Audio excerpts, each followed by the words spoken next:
what is up? Welcome back to my channel. I'm Ivy, and today I'm going to be doing my November wrap-up and December TBR. I'm going to be talking about the shows and movies that I watched as well as the books I read in November. So let's start with shows. First of all, I watched season 1 of Merlin. This is a reimagining of like the Arthur story, but in this version of it, Merlin is a sassy young man. I had such a fun experience watching this first season. I loved it. You've got adventure, you've got magic, you've got some politics. I mean, it's not like that intense, but it's definitely there. And it's just a super fun time overall. You don't have to think too hard. You just sit back and enjoy. The characters and the relationships that are kind of forming are really strong, I think. Hopefully we'll see them develop even more over the next seasons. The show is not new,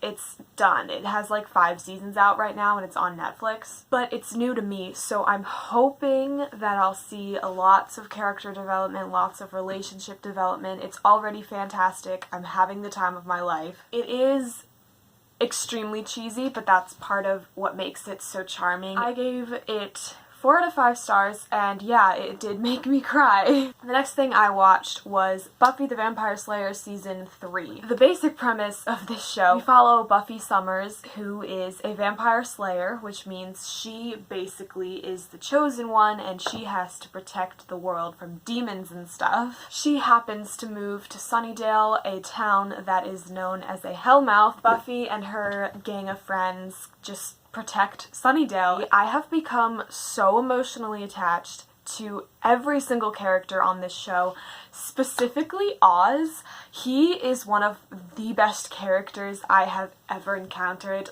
I'm just obsessed with him. It's so unhealthy. The writing of this show is so fantastic. It never gets old. This is a show that you think would be good for 1 or 2 seasons and then kind of fall off, but season 3 might have been the best one yet. It's always hilarious.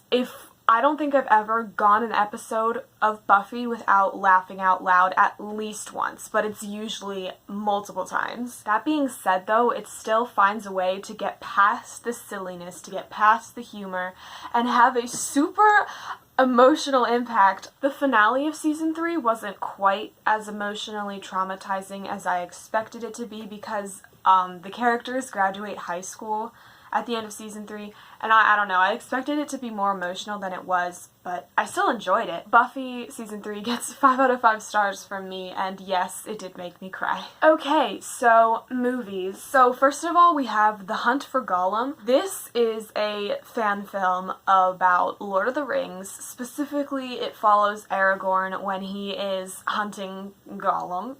All I have to say about this was it was super, super good and really fun for what it is. If you know me at all, you know that I will love anything ever that has to do with Lord of the Rings. I physically can't say that I dislike something that is related to Lord of the Rings. I thought it was a great way to spend 40 minutes of my time, and this is gonna sound really strange, but I found it oddly relaxing.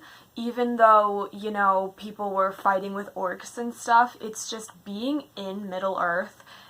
It's so therapeutic for me, and I know that's super weird. I of course gave it 5 out of 5 stars, and it did not make me cry. Next I watched Singin' in the Rain. I had never seen this before. It is probably the most iconic movie musical to ever exist. This movie is just a love letter to movies. I really enjoyed the music. I mean, it wasn't the best thing I ever heard, and I'm not gonna go and memorize every word to every song because I'm listening to it all the time, but the music was really good and enjoyable. Just the overall experience of this movie was so fantastic. Plot-wise, I had no idea what it was about, but it definitely was not what I was expecting at all. It caught me completely unawares, and I think the coolest thing about it is that it came out so long ago, which now that I'm saying that, it probably came out not that long ago. All I'm gonna say, because I really don't want to give anything away, is it's very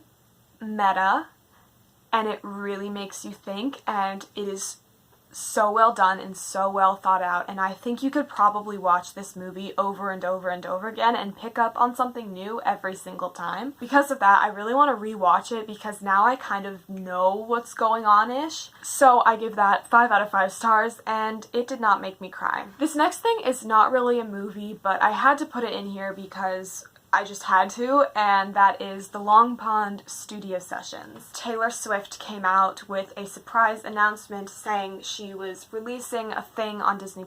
She, earlier in 2020, came out with a new album, Folklore, and the Long Pond studio sessions was the first time that Taylor, Jack Antonoff, and Aaron Dessner, like the three who worked together on this album, it was the first time that they performed it in person together since they had to do it all virtually when they were actually making it. It was just a really intimate concert, and they also were giving like behind the scenes conversations about the songs and kind of the meaning behind them. This was just so beautiful, and that's really all that I can say to describe it. It reminded me of why Folklore is probably my favorite album that I have ever heard in my life. Definitely, hands down, in my humble opinion, the best thing that Taylor has ever done. It also completely changed my perspective on several of the songs. I gave this 5 out of 5 stars, of course, and it did make me cry. The last thing that I watched was The King of Staten Island. Pete Davidson made this movie and he starred in it, and I think he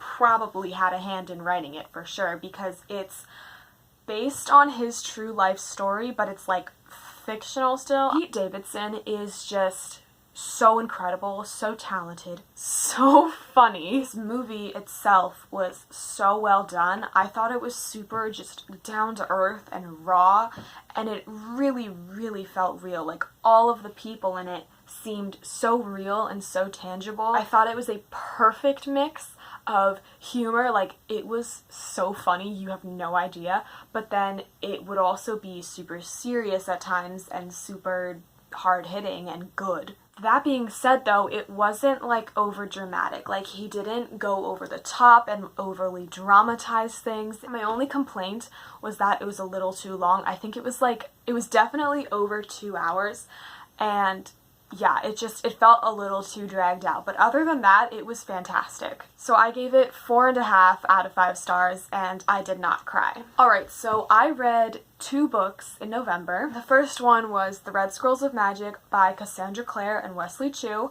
Yes, I am still binging Shadowhunters. No, I'm still not done. So this is the first book in the Eldest Curses trilogy, which follows Malik, or Magnus and Alec if you're not familiar with it. And I also did an entire video for this book, so I'll have that linked down there if you want to go check it out. The plot of this book was fine. It was a fun time, but it wasn't that great. It didn't really have that, like, typical level of intensity and excitement that most Cassandra Clare books have. That being said, I still really enjoyed it. I feel like I'll enjoy anything Shadowhunters. There were so many cameos of so many characters in this book, and that alone was enough to make me want to read it because it just made me so happy. Every time I saw someone new, I was like, oh my gosh, I know you! It was great. My number one takeaway from this book was that I love Malik so much. I already did before going into it, but coming out of this book, I fell even more in love with them, which honestly was the only thing I wanted, so it was a success. I gave Red Scrolls 4 out of 5 stars, and it did not make me cry. And then after that, I read The Lost Book of the White, which is the second book in the Eldest Curses. This one got so much more intense than the first one. It felt like I was being hit by a train. It definitely felt more connected to the Shadowhunters Chronicles as a whole rather than like just a standalone thing that's off on its own, like on the side. It's definitely setting stuff up for the Wicked Powers. Do have a video about this one as well, so I'll have that one linked. One of my favorite parts about this particular book was the fact that the entire Mortal Instruments gang, or crew, or whatever you want to call them, was there throughout the entire thing. We were still focusing on Malik, which was good. I really enjoyed that part, but I also loved being back with everyone because, I don't know, it felt so good. It was a fun time overall. a little anxiety inducing, but that's okay. I gave it 4.5 out of 5 stars, and no, I didn't cry. My TBR for December. First of all, we have The Bane Chronicles by Cassandra, Clare, Rees, Brennan, and Maureen Johnson. This is a collection of short stories about Magnus Bane. I am currently reading it and enjoying it. Next, I want to read Tales from the Shadowhunter Academy, which is by Cassandra, Clare, Rees, Brennan, Maureen Johnson, and Robin Wasserman. All I know about this one is it's about the Shadowhunter Academy, and I'm pretty sure Simon is kind of like the underlying, like he's the main character of most of the stories, I think. Lastly, I want to read Ghosts of the Shadow Market by all of the authors just mentioned, plus Kelly Link. This one, I believe, is about Jem, which is why I'm saving it for last. I'm so excited about it. I love Jem. He's he's definitely the best Shadowhunters character that there is, in my opinion. That is it for today's video. Thank you so much for watching. I hope you enjoyed it. I hope you have a fantastic day, and I will see you next time with another video. Bye.